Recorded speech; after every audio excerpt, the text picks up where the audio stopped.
43-37 final from West Lafayette. Work to do. It's a bye week. Let's get it done. You are Locked On Huskers, your daily podcast on the Nebraska Cornhuskers, part of the Locked On Podcast Network, your team every day.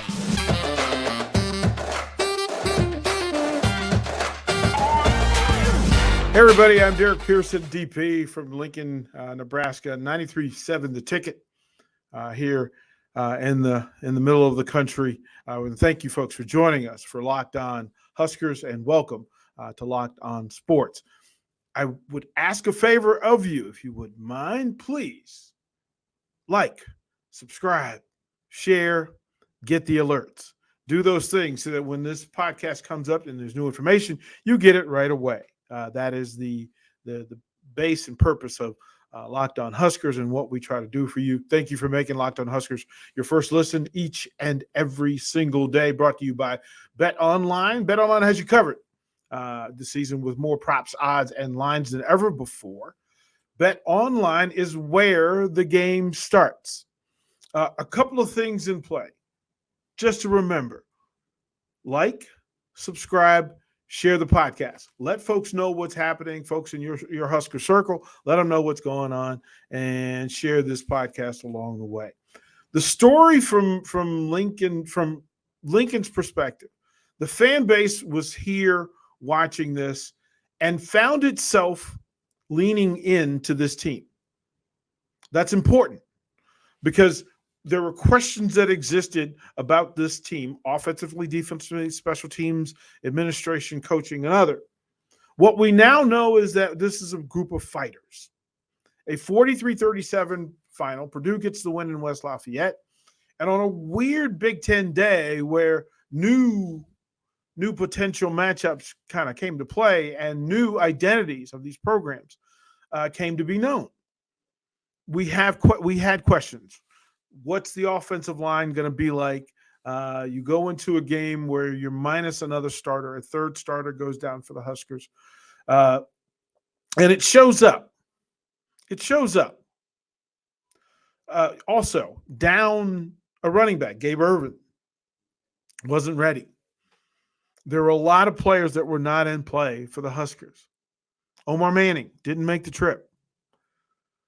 What it left was a core group of fighters who decided that they were going to put Purdue under duress. It was going to make them uncomfortable.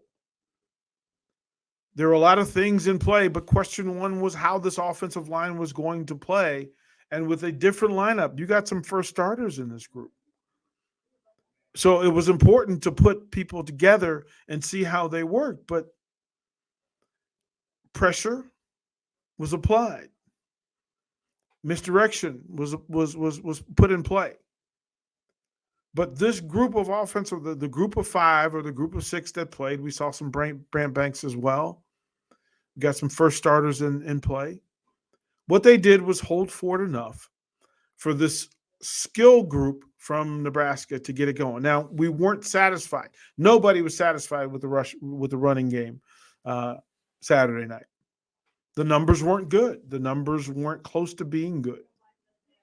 It broke down nicely. I mean, Purdue got up 10. They got a TD pass and a field goal. And, what happened after that was Nebraska stepping up. Look, you knew that Aiden O'Connell was going to put points on the board. You knew that there was going to be some holes in the cheddar. We knew this.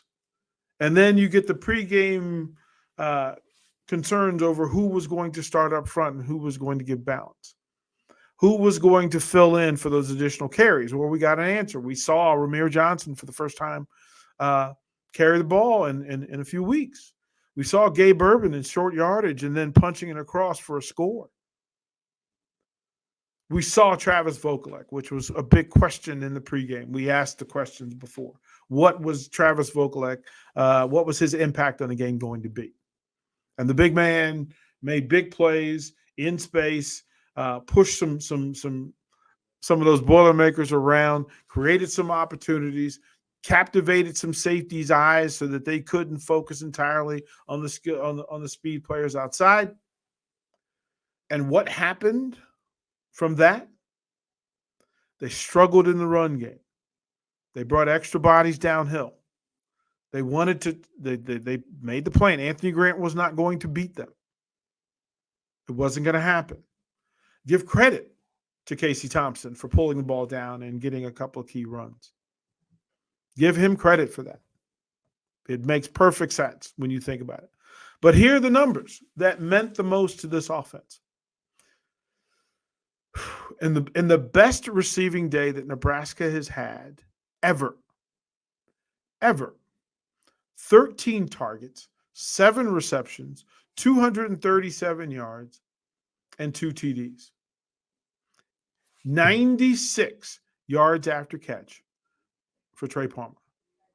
96 yards after catch. That is spectacular. Now, to look at the other numbers, 3 catches for Vokalek, 3 for Marcus Washington, 2 for Anthony Grant out of the backfield, 1 big one for Oliver Martin as well. Casey Thompson was 16 of 29 for 354 yards, 2 touchdowns, 2 interceptions. Interceptions matter. Interceptions matter. But being under pressure and taking the hits that he did, I don't think anybody is surprised by the fact that Casey took hits and that he was trying to get the ball out of his hand. Credit Mark Whipple for getting the ball out of Casey's hands. And for the work that was being done by the offensive line in the passing game, it did not equate in the run, did not show up in the running game. And that's a problem. But here are some of the other numbers. So if you understand how deep it was, that Trey Palmer also led this team in rushes with 1 for 60 yards on a jet sweep. Anthony Grant was 11 of 38, 1 touchdown, 3.2 a carry. Amir Johnson 1 for 17, Jacques Wegiant 4 for 11, and 1 touchdown. Up and down the lineup, they got some production. To tell you how crazy this performance was, Nebraska scored 37 points on 51 plays. Nebraska scored 37 points while only possessing the ball for 17 minutes. And I bring that up to say this. Look, you can talk about the Nebraska defense and what Aiden O'Connell did with this offense, and that their 101 plays, they had 600 yards. 101 plays, they had 43 points. But the kind of offensive production that Mark Whipple and this offense put up, I'll say it again so you it really resonates. 37 points in 17 minutes. Time of possession. 37 points in 51 plays. A lot of people said, well, it's the responsibility of the offensive coordinator and the offense to give the defense a break. I come from this school that says this. The job of the offensive coordinator, the entire purpose of the offensive coordinator is not yardage. It's not analytics. It's points. That's what resonates. That's what sits up on the board. Points. For the whatever number of plays you run, how many points can you put on the board? Because that scoreboard tells you everything about how the game went. In the end, it is the most important number. You can get caught up in all the other stuff. But the truth of this is, this offense put up 37 points in 51 plays. When you game plan, when you try to put together player combinations, when you try to put together route combinations, when you try to put together blocking schemes, when you try to do any of those things as an offensive coordinator, mission one is to score more points than your opponent. Put it in play. Let's be clearly understanding of what Mark Whipple did on Saturday night in West Lafayette. Put points on the board. Now, we will get into the other side of it And we'll talk about what happened defensively. And we'll talk about the numbers that were in play because that also matters. It also matters. Through this thing, BetOnline had Nebraska as a 13.5-point underdog. The over-under was 56.5 points. If you took Nebraska and the over, you had a good weekend. Again, BetOnline, this is where the game begins. Has the most props, most odds, most lines than anybody. It's a wonderful perspective and spotlight for how people watch the game. I'll remind you here, take a moment. Hit the like button, hit the follow button. Find it on social media. But the other side of this is we want you to get this content as quickly and easily as possible. So take a moment, hit the alert button, share this clip with your friends, let them know that there's more Husker content out there for them if they need to. On the other side for 43 minutes, hear the numbers that are in play and listen. Give full credit to Aiden O'Connell. 35 for 54, 391 yards, 4 touchdowns. And probably as big a number as you can find is that he was never sacked. Didn't get sacked. He was under pressure a few times, but they never put him on the ground. Never happened. And the other story, well, Devin Mockabee rose from the ashes, 30 carries, 179 yards, and a touchdown. Virtually unstoppable. He was not expected to be as dominant as he was. But listen, Crazy Legs got it done. Those are spectacular numbers. And these are legitimate numbers. Now, in full clarity, Nebraska played the game without their leading tackler. And then middle of the game, they lost Heinrich. So if Reimers and Heinrich aren't there and you're there with reserves who, quite frankly, got caught in the grinder. Look, they played their hearts out. They just had to make more plays than they made. They gave up 226 yards on 47 carries. They were on the field for 102 plays. And for those that, I'll say it again. It's not Mark Whipple's job to get the defense off, keep the defense off the field. It's Mark Whipple's job to score points. It is Bill Bush's job in entirety to get his team off the field in 3 downs. It's his job to keep the Boilermakers out of the end zone. It's his job to put schemes that look, even if you don't have your guys. Purdue was without some starting players as well. But what was required was for them to figure a way to get off the field. And listen, the Big Ten's leading receiver going into the night was Charlie Jones. Well, he was targeted 16 times for 12 catches and 132 yards, 2 touchdowns. But in those 35 throws, you had 6 different receivers catch a pass. But Jones was the backbreaker. Whenever they needed a big play, whenever they needed to extend a drive, whenever they needed to get points on the board, Charlie Jones did his thing. Now, there are a couple of things in play, and I want to be clear to say this. Nebraska had opportunities to win this game. Big interception mattered. Not being able to get off the field, all those things are in play. But Purdue had 38 first downs. 38 first downs. 18 rushing, 18 running ball, and 2 on penalties. 217 yards on 47 attempts on the ground at 4.5 yards a carry. They did their thing. 11 yards per completion. Now, it wasn't the big play offense that Nebraska had. But those numbers don't lie. 101 offensive plays where they averaged 6 yards per play. They also didn't kill themselves. They didn't hurt themselves. They only had 2 penalties in those 101 plays. That is a mature, professional effort. They handled their business. Look, as you go through and you look at this defense and the players that were there, we saw 7 different defensive cornerbacks. I was impressed. Isaac Gifford had his best night as a Husker, 6 tackles and 3 assists. Miles Farmer with 3 and 6, Heinrich with 4 and 4, even before he got injured. Quentin Newsome out on the island. O'Shawn Mathis with 6, Caleb Tanner with 4 and 1, Buford with 2 and 3, and Chris Klarvik with 3 solos and 1 assist. Here's the problem: 0 sacks. They didn't get home.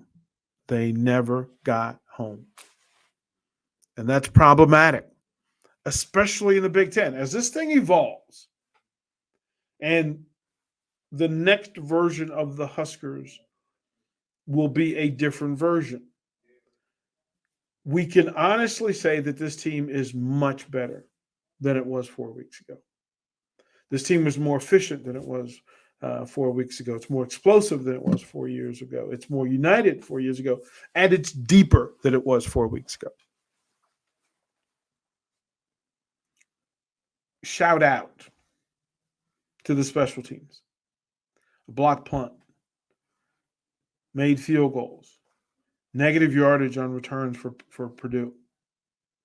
Players stepping up and putting Nebraska's offense and defense in better situations because of the work on special teams. Husker fans have been asking for a very long time for them to make plays in the special teams. I sent out a tweet Saturday during the game that oddly at halftime, and I had never typed those words before, that Nebraska's football special teams was their best unit on the field Saturday night. Look, that is a monumental step for a team that lost close games because they couldn't make plays and didn't gain advantage and hadn't figured out what the identity was, what the culture was of putting players out there to make plays and not just be out there. There's a huge difference between being on the special team and seeing your name in the roster and list of people who actually played in the game than actually making plays. Second punt block of the season. I almost didn't really know how to react to it. I didn't understand it. But bravo to what this is. And now, it's a big break. It's a necessary break. It's a good time for Nebraska to take some time and heal. What's happened with Mickey Joseph in this time is that he's done this in a short period of time. Look, this is a big deal for them to become competent in a short period of time, to battle within a Big Ten conference on the road, a sold-out crowd once again, an actual sellout crowd, to battle, to fight. I'm not sure that this team would have only lost by 6 4 weeks ago. I say that because I saw what happened against Oklahoma. But this team got up off the canvas down 17 twice. 27-10 at halftime. And there's some magic thing that happens at halftime in Nebraska locker rooms currently. I'll task myself to find out what that is. But they've got 2 weeks. They had today off, right? So on Monday, it will be back to work, back to business, healing, recovering, rehabilitating, reassigning, redirecting. There'll be some new starters in play. There'll be some folks who get a little bit more playing time next week when they face Illinois after the bye. But through all of this, the questions that we'll still ask are these. And again, you can tell the state of a team and a program by the number of questions you have about it. There is no question at quarterback. We've eliminated that conversation. Casey Thompson is the man and should be. We just have to figure out how to protect him. Allow him to be great by getting him the protection and the bigs up front. Listen, play calls matter, schemes matter. But imagine Casey Thompson with time. Imagine Casey Thompson without people hanging on his lower half. Imagine Casey Thompson not being headbutted with helmets. Imagine Casey Thompson not having to run for his life and throw across his body when that's not what he does best. Imagine Anthony Grant with bigs up front who have a constant and consistent advantage in the blocking scheme. Identifying what gap Nebraska is going to be strong in, what linemen can they run behind constantly and consistently for an advantage. How good can Travis Vokalek be being put in space and being targeted at a high volume? Exactly what insane numbers can Trey Palmer put up when there's pass pro and a clean throwing window for Casey Thompson? How good can Marcus Washington be with second corners on it? How good can Brody Belt be off the bench? How good can Oliver Martin be with facing a dime corner? How good can Chancellor Brewington be when they throw him the ball instead of just letting him ram his head? What is the health status of those injured Huskers? What's the status on Luke Reimer? What's the status on Nick Heinrich? How is Garrett Nelson's wheel? And then what is the most efficient way to use this talented group of defensive backs that are spread out and put in different situations and scenarios? We will get more answers tomorrow, and I'll pass those answers along as quickly as I get them. Again, remember, share this, get the alerts, follow, and let your friends know. Let Husker Nation know that there's good content out there. I'm Derrick Pearson. I appreciate you guys hanging out from 93.7 The Ticket in Lincoln, Nebraska. This is Locked On Huskers, Locked On Go Big Red, and this is the Locked On Sports Network.